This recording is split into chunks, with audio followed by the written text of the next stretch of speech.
¿Qué pasa cuando las personas más inteligentes del mundo se convencen de que han eliminado el riesgo? No lo han reducido, no lo han administrado, lo han eliminado. Matemáticamente, con fórmulas que ganaron el premio Nobel, con modelos que habían funcionado durante años sin un solo fallo significativo, con una certeza tan absoluta que llegaron a apostar $125 por cada dólar que tenían, 125-1.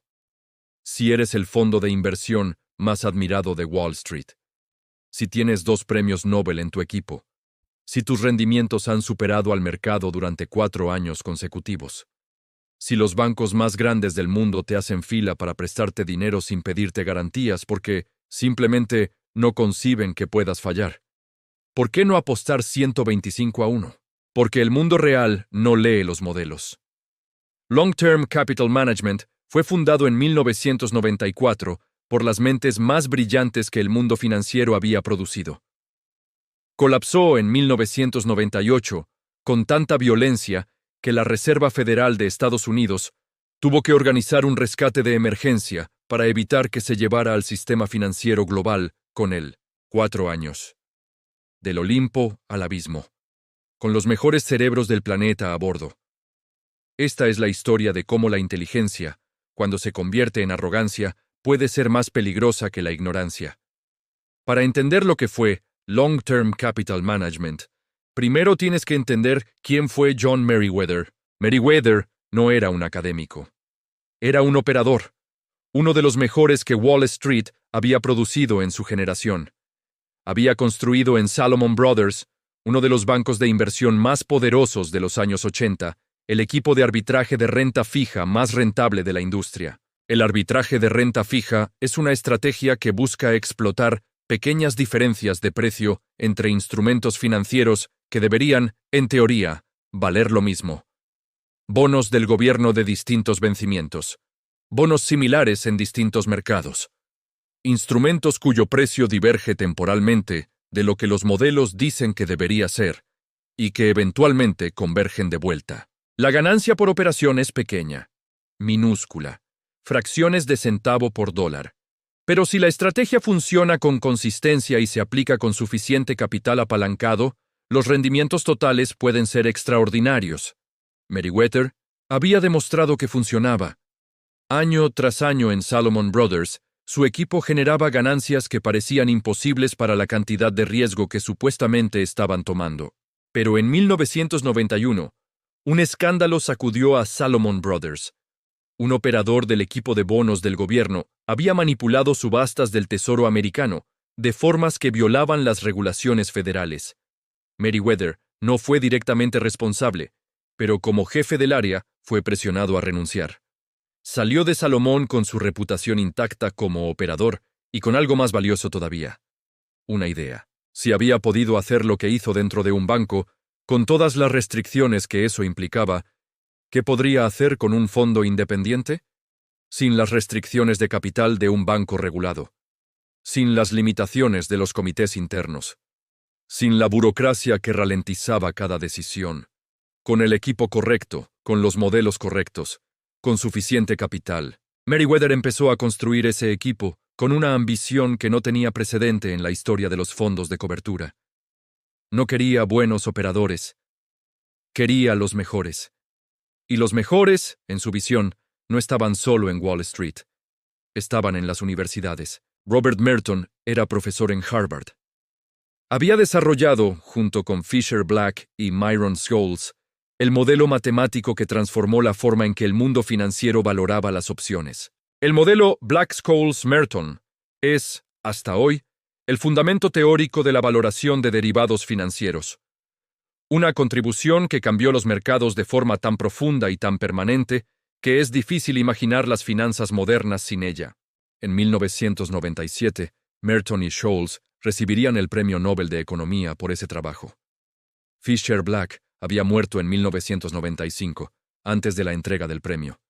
El Nobel no se otorga póstumamente. Myron Scholes también se unió al equipo de Meriwether.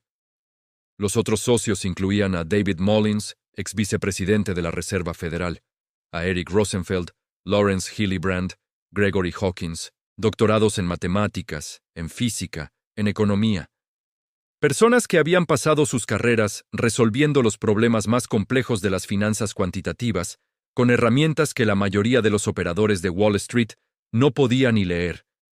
Era, sin exageración, la concentración más extraordinaria de talento financiero académico que jamás había existido bajo el mismo techo. Long Term Capital Management abrió sus puertas en Greenwich, Connecticut, en 1994, con $1.250 millones de capital inicial. El monto mínimo de inversión era de $10 millones, y aún así, los inversionistas hacían fila. Porque invertir en LTCM no era solo una decisión financiera, era la promesa de que la ciencia había resuelto el problema del riesgo. Los primeros años fueron exactamente lo que todos esperaban. 1994. Rendimiento neto del 28%. 1995. 43%. 1996. 41%. Números que hacían que los mejores fondos de cobertura del mundo parecieran mediocres. Números que confirmaban lo que los modelos predecían. Números que convencían a los escépticos y silenciaban a los críticos. Los bancos más grandes del mundo, Merrill Lynch, Goldman Sachs, Morgan Stanley, UBS, Deutsche Bank, Société Générale, querían prestarle dinero a LTCM. No pedían las garantías normales. No aplicaban los criterios de riesgo habituales. Porque prestarle dinero a LTCM era, desde su perspectiva, prácticamente libre de riesgo. Estos eran los Nobel. Los creadores de los modelos, las personas que habían demostrado, matemáticamente y empíricamente, que su estrategia funcionaba. ¿Qué podría salir mal? Esa pregunta, formulada con genuina ingenuidad por docenas de instituciones financieras sofisticadas, es la que debería haberte detenido en seco. Porque en los mercados financieros, esa pregunta siempre tiene respuesta. Siempre. Y la respuesta siempre llega cuando menos la esperas. El apalancamiento de LTCM creció a medida que crecía su reputación. Para 1997, el fondo administraba aproximadamente $7.000 millones en capital de inversionistas. Pero sus posiciones totales en el mercado, el valor total de los instrumentos que controlaba gracias al dinero prestado, superaban los $128.000 millones. $125 de deuda por cada dólar propio. El apalancamiento tenía una lógica interna que dentro del modelo era coherente. Las estrategias de arbitraje que LTCM usaba eran, en teoría, de bajo riesgo porque apostaban a la convergencia de precios que deberían converger. La ganancia por unidad era pequeña. Para que esa pequeña ganancia generara rendimientos significativos sobre el capital propio, necesitabas amplificar con deuda. Más deuda, más amplificación. Más amplificación, más rendimientos cuando las apuestas funcionaban. Y cuando las apuestas funcionaban, los modelos lo confirmaban, y los modelos siempre habían funcionado. Esa era la lógica. Perfectamente circular. Perfectamente seductora. Los modelos de LTCM eran extraordinariamente sofisticados. Usaban distribuciones estadísticas que describían con precisión el comportamiento histórico de los mercados. Calculaban la probabilidad de distintos escenarios con una granularidad que los operadores tradicionales nunca habían imaginado. Pero tenían una limitación que los físicos llaman el problema de la inducción. Los modelos estaban basados en datos históricos.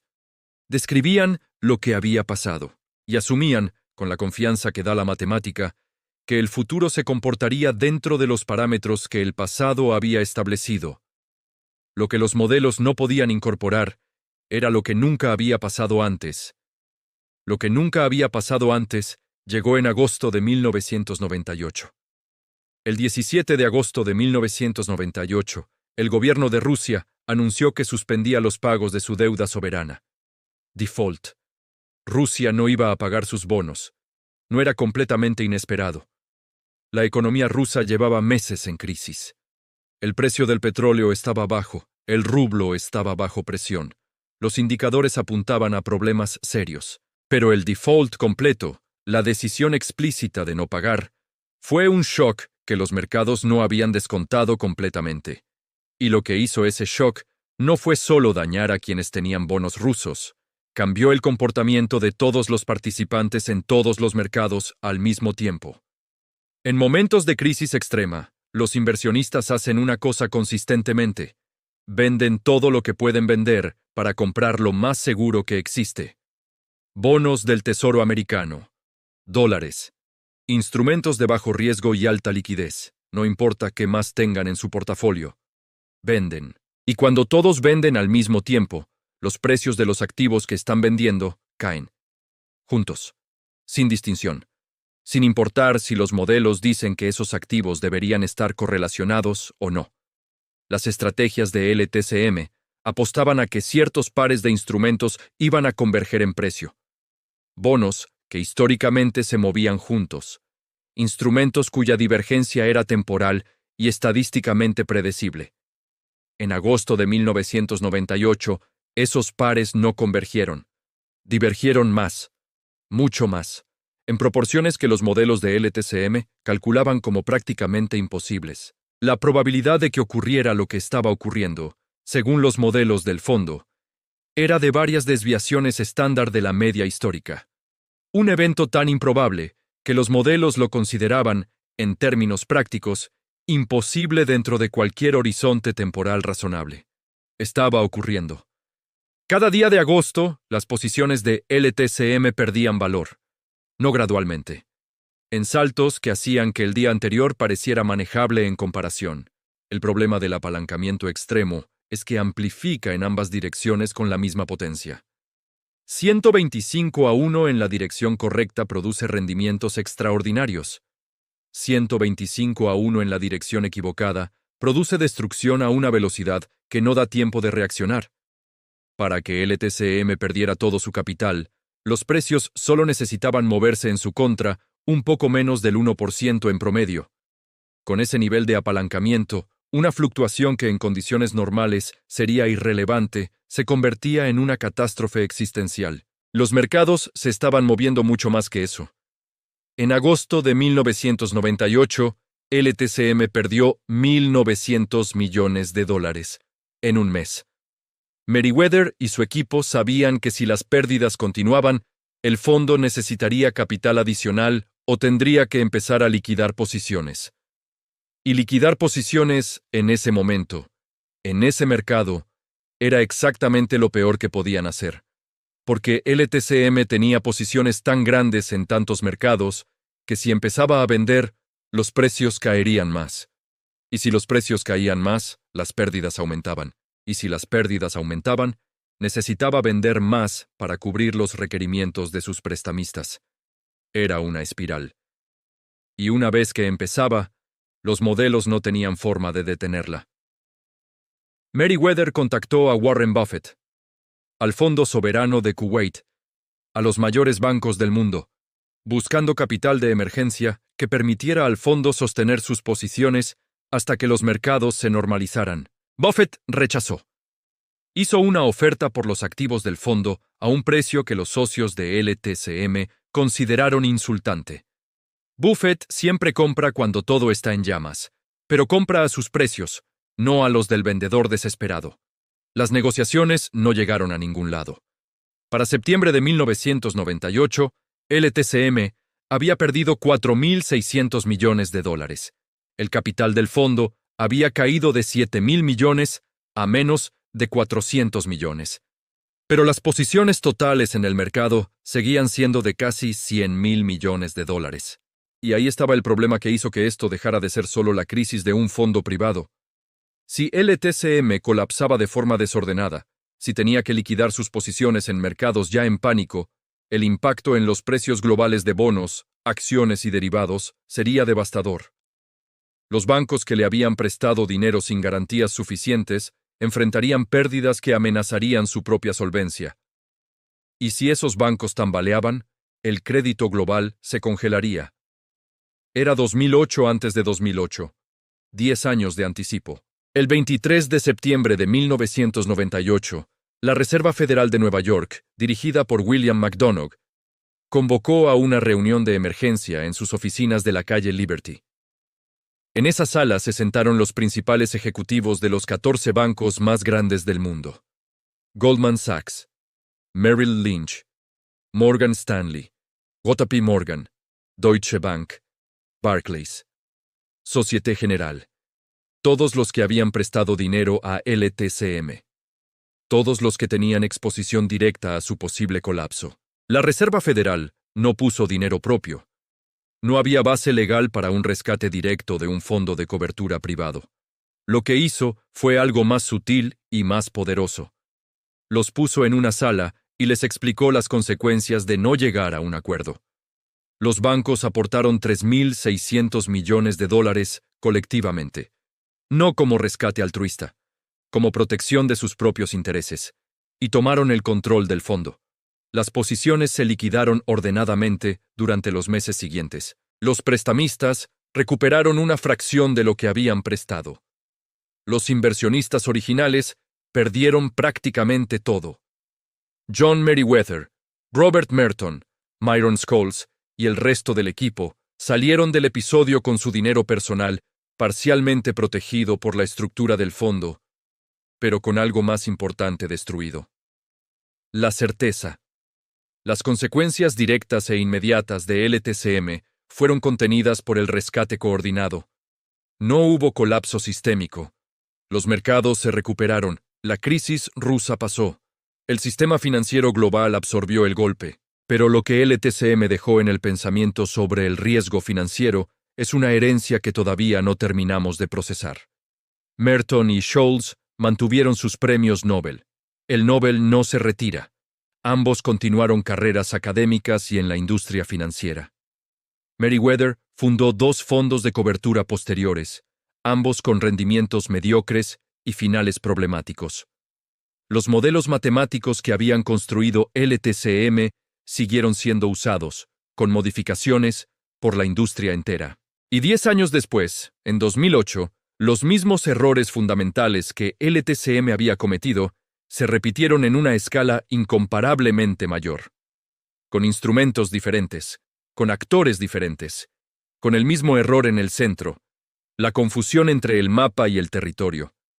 Los modelos son mapas, son representaciones del mundo real construidas sobre datos históricos y supuestos matemáticos. Son extraordinariamente útiles para entender el rango de lo probable. Pero no son el mundo. No pueden capturar lo que nunca ha pasado antes. No pueden anticipar el momento en que el comportamiento humano, el pánico colectivo, la ruptura de correlaciones históricas, transforma los mercados en algo que no se parece a ningún dato en la base de datos. El error de LTCM no fue usar modelos. Fue creer que los modelos eran la realidad. Que si el modelo decía que algo era imposible, entonces era imposible. Merton escribió después. Con una honestidad que no todos los académicos practican sobre sus propios errores, que el fallo de LTCM no fue un fallo de la teoría, fue un fallo de implementación. Que el apalancamiento extremo creó vulnerabilidades que la teoría no había considerado porque la teoría asumía mercados en funcionamiento normal, no mercados en pánico sistémico. Es un argumento válido, parcialmente. Pero hay algo que ese argumento deja sin responder. Si tus modelos solo funcionan cuando los mercados se comportan normalmente, y los mercados dejan de comportarse normalmente exactamente en los momentos de mayor estrés, cuando más necesitas que tus modelos funcionen, entonces, ¿qué valor real tienen esos modelos para gestionar el riesgo? La respuesta incómoda es que el valor es limitado, y que la certeza que generan puede ser más peligrosa que la incertidumbre que reemplazaron. Porque la incertidumbre al menos te mantiene alerta, te hace preguntar, te hace reservar capital para lo que no sabes, te hace humilde frente a lo que el mercado puede hacer. La certeza te hace apostar 125-1. Y en los mercados financieros, como en casi todo lo que importa en la vida, el mayor riesgo no es la ignorancia. Es la certeza equivocada. Es saber algo con tanta convicción que dejas de cuestionarlo. Que dejas de prepararte para la posibilidad de que estés equivocado. LTCM tenía los mejores cerebros del mundo. Tenía las herramientas más sofisticadas que la ciencia económica había producido. Tenía un historial de éxitos que parecía confirmar cada supuesto de sus modelos. Y tenía una certeza que les impidió hacer la pregunta más simple y más importante que cualquier persona que gestiona riesgo debería hacerse cada día. ¿Y si estamos equivocados? No como ejercicio académico, no como hipótesis teórica, como pregunta real, con consecuencias reales, que modifica el comportamiento real. Si se hubieran hecho esa pregunta con suficiente seriedad, nunca habrían apalancado 125-1.